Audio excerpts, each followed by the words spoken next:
Halo, selamat malam dan selamat datang di TNM episode malam minggu.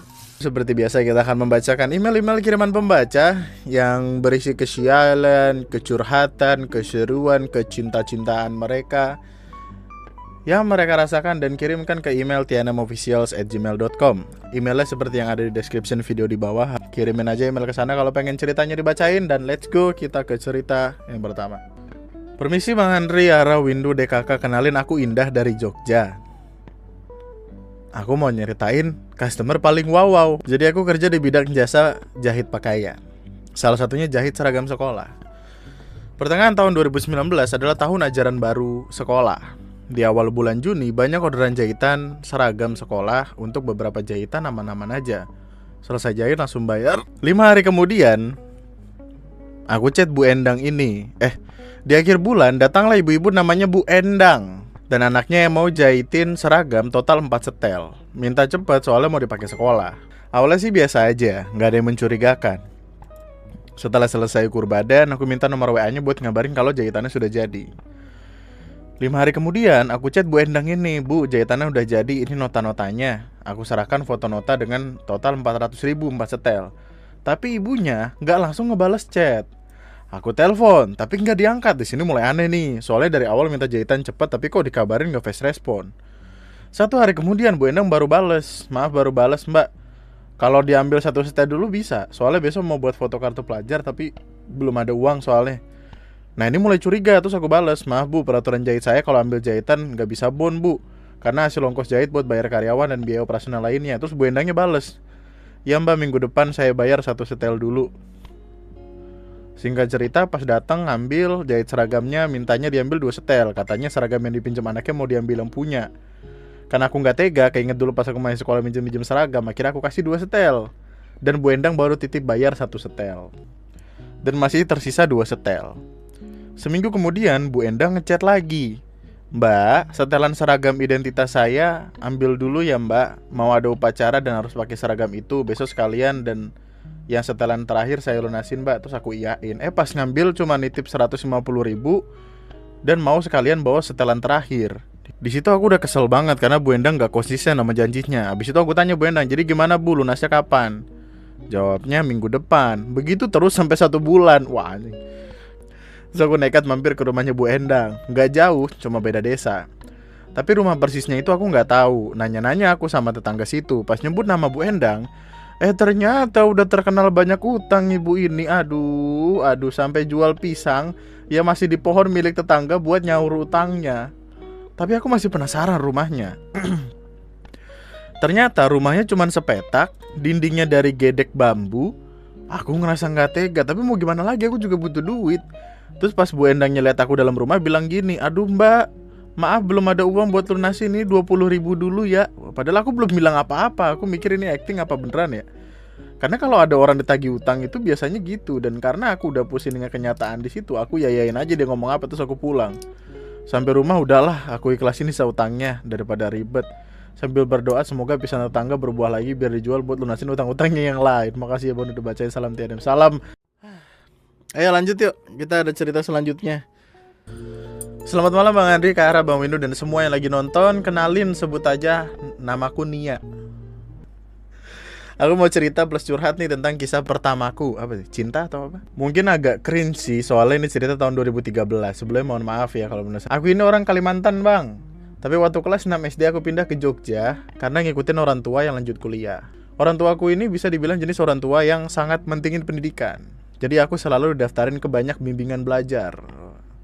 Di tahun 2013, tepatnya waktu aku kelas 3 SMP, orang tua aku daftarin aku ke salah satu bimbingan belajar yang berlogo Dewa Ganesha buat persiapan UN. Kebetulan teman-temanku juga pada daftar di bimbel ini Bang. Jadi aku ngerasa seneng karena gak perlu lagi berusaha nyari teman dari sekolah lain.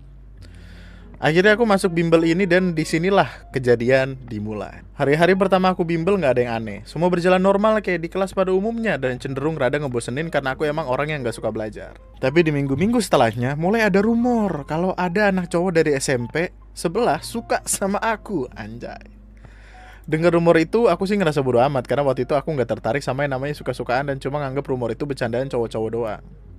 Sampai di bulan September ada anak cowok yang ngirim pesan di Facebookku, sebut aja namanya Aldi. Karena udah tahu tujuan dia ngechat aku berusaha balas pesan dia sejutek-juteknya, kayak cuman oke. Dan gak berusaha nanya balik atau mulai topik pembicaraan. Aku ngelakuin ini supaya dia peka kalau aku gak mau dia PDKT ke aku. Karena responku yang gak baik, kukira si Aldi bakal mundur. Tapi ternyata dia tetap ngechat aku. Bahkan dia juga sering SMS aku. Emang rada anehnya, aku gak tertarik sama dia tapi tetap balesin chat dia. Dan aku ngelakuin itu soalnya aku nganggep bodo amat dia. Jadi dia mau berusaha sekeras apapun PDKT sama aku cuma anggap angin lalu aja. Sayangnya si Aldi gak mundur-mundur, malah cerita ke teman-temannya kalau dia lagi PDKT ke aku. Namanya juga bocil lanangan. Teman-temannya itu malah nyebarin cerita. Dan akhirnya satu kelas bimbel tahu kalau si Aldi suka sama aku. Dan bangkainya lagi, teman-temanku malah ikut-ikutan ngecie-ciein aku. Di situ aku jadi makin ilfil sama Aldi. Udah tahu aku males sama PDKT-nya, ditambah respon orang-orang yang ngeselin. Ya maksudku, kalau kamu suka sama aku, ya udahlah, nggak usah disebarin ke temen-temenmu. Kalau kamu lagi PDKT ke aku, emang dengan kamu nyebarin progresmu, aku bakal punya hubungan lebih sama kamu gitu. Kurang lebih gitulah isi pemikiranku waktu itu. Mulai dari situ aku mulai terang-terangan nunjukin kalau aku nggak suka sama si Aldi. Karena dia orangnya pendiam, anteng, dan rajin banget. Aku mulai nunjukin sisi rebelku supaya dia ilfil sama aku, ya kan. Bukannya merhatiin tutor bimbel jelasin pelajaran, aku malah ngobrol sama temanku sepanjang pelajaran. Bahkan bisa dibilang sepanjang bimbel ini aku cuma main dan gak belajar, biar dia lihat sisi burukku yang gak pantas buat dia sukain. Aku juga pernah banting kursiku di samping dia buat ngungkapin kalau aku gak suka banget ada deket dia. Jahat banget ya. Tapi hebatnya si Aldi ini, walaupun responku begitu, dia bener-bener gak berhenti buat SMS aku. Aku bingung sih, sebenarnya tujuan dia tetap nge-SMS-in aku ini apa? Soalnya aku dengar gosip kalau dia ada dekat sama temennya. Aku nggak tahu kebenaran gosip ini. Tapi gara-gara dia yang tetap SMS aku ini, nggak tahu kenapa aku jadi ada rasa ke dia. Mungkin karena dia pantang menyerah, nggak tahu juga lah. Tapi walaupun aku mulai ada rasa ke Aldi, aku nggak berani buat curhat ke temen-temenku. Aku ini cewek yang gengsinya tinggi, jadi gila aja. Aku yang waktu itu berusaha banget buat benci sama si Aldi, tiba-tiba suka sama dia. Mau ditaruh mana mukaku? Waktu berlalu dan kelihatannya si Aldi ini udah deket sama cewek lain. Sebut aja nama ceweknya Hani. Dia teman sekelas bimbel sekaligus di sekolahnya. Katanya sih mereka ini cuma sahabatan, tapi yang nggak tahu ya. Soalnya aku nggak pernah ngelihat mereka berdua pas pulang bimbel kayak mau balik bareng. Yang bikin aku ngerasa mungkin si Hani ini ada rasa, soalnya waktu pulang bimbel itu Hani narik tangan Aldi dari dalam kelas sampai keluar tempat bimbel sembari lari gitu. Wah. Ngelihat adegan itu, aku sebenarnya kesel. Tapi aku bisa apa? Wah. Seiring berjalannya waktu, kami lulus SMP dan komunikasi kami berkurang intensitasnya.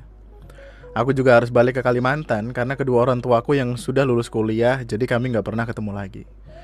Dulu pernah sih nyoba ngechat dia, tapi ngerasa cringe sendiri dan sejak saat itu aku gak pernah lagi ngehubungin dia. Sejak itu aku cuma berani nge-stalk dia. Waktu itu juga aku nge-follow Instagram dia cuma gara-gara gak sengaja nge-like postingan dia. Kalau nggak karena itu mungkin aku gak pernah nge-follow dia. Sekarang aku udah kuliah di Jogja dan selama kuliah ini aku nyoba beraniin diri buat curhat ke teman-teman kuliahku perkara rasa suka ke Aldi ini. Dan mereka nyaranin aku supaya berani maju. Tapi karena aku orangnya gengsian, aku gak ngechat dia. Aku bahkan gak berani buat lihat instastory dia. Dan bisa dibilang jarang banget aku ngeliat instastory dia karena aku takut dia inget aku. Enggak. Lagian dia juga mahasiswa di salah satu universitas 3 besar di Indonesia, di jurusan yang bagus pula. Waktu itu ngelihat teman-teman ceweknya juga pada cantik-cantik dan pinter-pinter, aku jadi makin gak berani buat suka sama dia. Tapi ada yang ngebuat aku rada bingung nih bang. Waktu Januari 2020 dia pernah nge-react story aku. Kira-kira itu kode atau akunya yang kegeeran? Kalau dari sudut pandang cowok, emang bakal ya tetap suka sama orang macam aku gini. Padahal di sekitar kalian itu juga banyak cewek yang lebih menarik. Sekarang udah tahun 2022 dan Oktober besok jadi tahun ke-9 aku diam-diam suka sama dia. Aku sudah sering berusaha buat move on dari Aldi. Aku juga sudah pernah nyoba pacaran sama cowok lain, tapi aku tetap suka sama Aldi.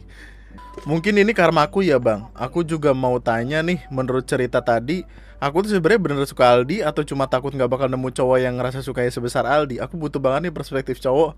Semoga cerita ini bisa lolos kurasi Kara dan Mamindo ya. Soalnya beneran aku juga capek sama perasaanku ini. Oh ya, doain aku ya, rencananya kalau tugas akhirku kelar dan aku lulus kuliah, aku pengen ngeberanin diri buat ngungkapin perasaanku ke Aldi. Biar perasaanku ini kelar dan aku bisa 100% move on dari dia. Sekalian mau izin besok mau nulis nama kru TNM di ucapan terima kasih tugas akhir dan semoga amin. Terima kasih banyak atas emailnya, terima kasih banyak atas apresiasi terhadap TNM. Cuman mau ngasih tahu sesuatu nih. Coba tanyakan ke diri sendiri apakah itu beneran cinta, beneran sayang, atau itu hanyalah ketidakterimaan ketika orang yang suka sama kita jadi suka sama orang lain. Itu pertanyaannya. Apa tuh? Semoga suka ya kan. Apa nih?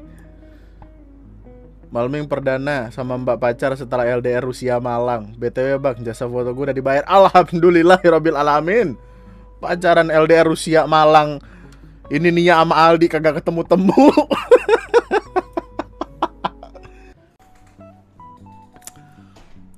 Terima kasih banyak atas waktu luangnya kawan-kawanku sekalian.